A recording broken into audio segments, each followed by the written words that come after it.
These two memes right here are among my favorites in existence on the internet. They're absolutely hilarious, and the older I get, the more that I relate to the two of these.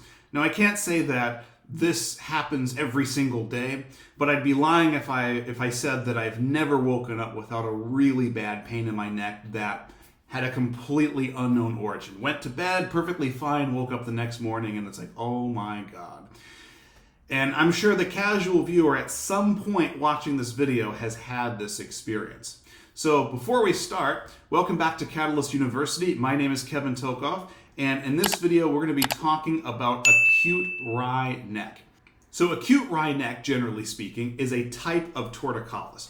When we hear the term torticollis, usually what we think of is an infant, or at least a toddler, and their neck is flexed forward, side bended, and rotated away from that side. So they kind of have a neck posturing like this. That is one type of torticollis. That is congenital muscular torticollis of the sternocleidomastoid. But torticollis, generally speaking, is just when the neck is deviated away from its normal resting position, or at the very least, it has a tendency to want to deviate away from that normal resting position. Okay? And so generally speaking, in acute wry neck, there's three movements that are going to be problematic. Those are extension, they're going to be ipsilateral side bending, and ipsilateral rotation. Now we'll get into the details of acute wry neck and how you treat it in just a few minutes, but one of the common things that this can be mistaken for is a strain of the upper trapezius, okay? Because most of the time when people report pain with acute wry neck, it's in that area around the upper traps. Now, let's think about the action of the upper traps for just a minute. The upper traps do extend the neck. They do side bend the neck, so ipsilateral side bending, but their rotation is contralateral. So if you have a patient that presents with difficulty with extension, ipsilateral side bending, and contralateral rotation, there is a possibility that they could have an upper trap strain. The other thing with an upper trap strain is there's probably going to be an acute event, an actual injury or trauma that preceded that strain, right? Because in order to strain the upper trap, you have to have some kind of muscular trauma, and normally the person's going to be aware of that. It'd be very difficult to strain your upper trap in the middle of the night, okay? So if somebody presents like that with the contralateral rotation, that's one possibility, not the only one. But when somebody presents with, they just woke up like this, pain with extension, ipsilateral side bending, ipsilateral rotation, acute wry neck should be on your radar. So let's get into the details of the different types of acute wry neck and how you treat them right now. So before we get into this, understand that there are two types of acute wry neck. Type 1 is a facet type, so the facet joint becomes irritated. And this is much less severe. Type 2 is where the disc gets irritated in some way, and this type is a little bit more severe. It's not like it'll require surgery or an injection or anything. It just takes a lot longer and is a little bit harder to treat, and we'll get to that in just a few minutes. So type 1 acute wry neck, the facet joint is irritated. So I know I said the onset is upon waking in the morning. It can develop during the night. It can develop really at any time of the day. It's just most common to develop when you wake up in the morning. And something probably happened in the middle of the night. Maybe you were positioned in a strange position, so you slept weird, and the facet joint got irritated, and when you wake up, that's when you notice it. Okay? But it can also occur suddenly with a particular movement. And generally speaking, it's when you're straining to lift something, so you're doing some kind of heavy lifting, and you happen to move your neck while you are performing that lift. I'll give you a good example. This actually happened to me one time. So I was actually in the gym, and I was at the cable machine doing tricep extensions. And I was in the middle of doing one of the pull downs, or one of the extensions, and I remember rotating my head to the left while I was in the middle of the lift to make sure my form was right. It definitely wasn't because I was looking at my triceps. And while I was rotating my neck to the left, I felt that irritation just come on immediately. And as soon as I stopped that set, I had pain with extension, with ipsilateral side bending, and ipsilateral rotation. Okay, so it can occur when you move your neck in some way while your body is under a large amount of stress. Okay. The pain is going to be unilateral, so this is not going to affect both sides. It's going to affect one facet joint or the other side. And the pain is localized to the articular pillar of the neck. So the pain is going to be very focal, right around where that facet joint. It does not spread to other areas. If the pain spreads to other areas, so into the shoulder, the scapular regions, we're probably dealing then with type 2 acute Rhineck. Okay, so this pain is going to be very localized to that articular pillar where the facet joint is. And again, as we've talked about, limitations are going to be cervical extension, ipsilateral side bending, ipsilateral rotation. That doesn't change between type 1 and type 2 acute Rhineck. Now for treatment, this treatment's easy. So this type of acute Rhineck can actually resolve on its own. For the most part, it doesn't require physical therapy. Most of the time, if you just modify your activity for maybe 1 to 3 days, it will self-resolve. It doesn't need anything. I mean, you can always put some heat on it, but it will go away by itself.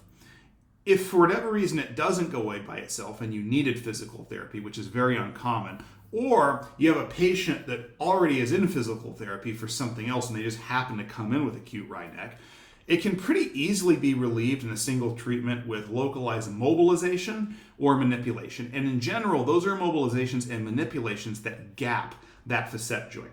If you notice those movements that are limited, all three of those close pack that facet joint. If we talk about, say, my left facet joint, extension close packs it. Ipsilateral side bending close packs it. Ipsilateral rotation close packs it. So you want to do mobilizations and manipulations that lead to opening of that facet joint. And those will help get rid of that pain and improve that range of motion in those directions. Okay? So that is type 1 acute Rhineck. Very easy to treat. Sometimes it doesn't even require treatment. It'll just go away on its own. Now, type 2 acute Rhineck, this is where the disc becomes irritated. And unlike type 1, it generally doesn't occur when you are straining to lift something, picking up a heavy box and turning your neck. This type is really just with an onset of waking in the morning.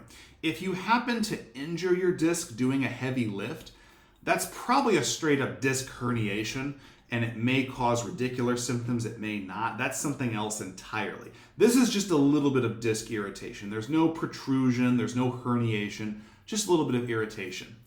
The pain is still going to be unilateral, and it's going to be on one side of the base of the neck. So this one's not going to be focal or localized at a facet joint. It's going to be really this entire upper trap area. Even though it's not the upper trap that is problematic or impaired.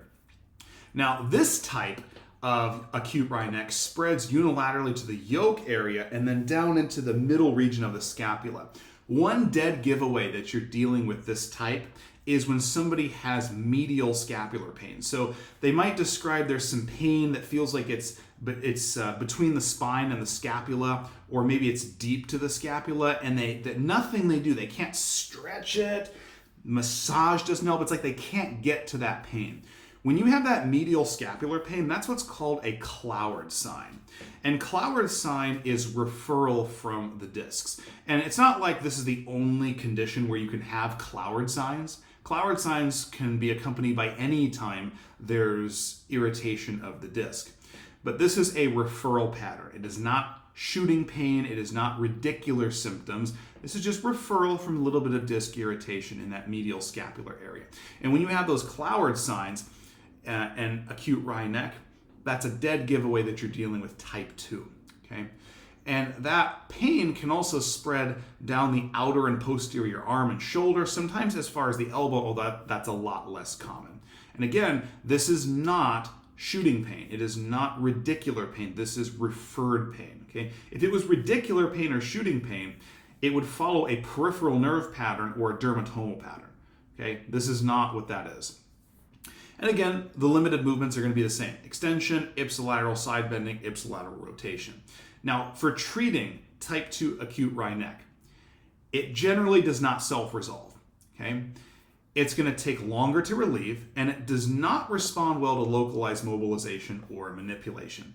So if you take a person with type 2 acute wry neck and try to open that side of the neck, it's not going to respond well. And that's probably because it's not the facet joint. We're not having to open pack one of the facet joints. That's not the problem. So it does not respond well to localized mobilization or manipulation. What it does respond well to is sustained traction. Okay, so right here you see mechanical cervical traction, and especially in a position of flexion, so a little more flexion of the neck than you would normally have in traction. You want to do it for a longer period of time. I actually recently had a patient with type 2 acute wry neck. He was actually in for something completely different, but he ended up coming in with this. So we put him in a flex position in mechanical cervical traction, and we did that traction for 15 minutes. And we did it with the maximum force that he was able to tolerate. And when he came out of the traction, he had significantly more range of motion in those 3 directions, and they were much less painful. There still was a little bit of pain, and it'll probably take a few treatments to get rid of completely. But sustained traction in a flexed position is going to be a key to getting rid of this type of issue. Okay, you could theoretically do manual traction, but who wants to do manual traction for 15 or more minutes? Do it mechanically.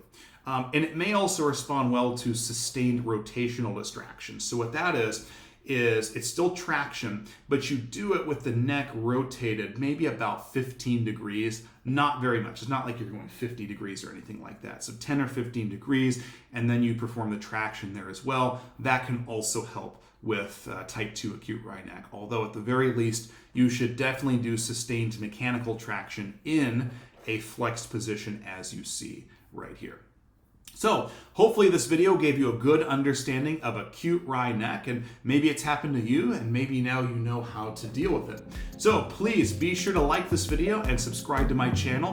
Hit that notification button for notifications for all videos in the future. Thank you very much.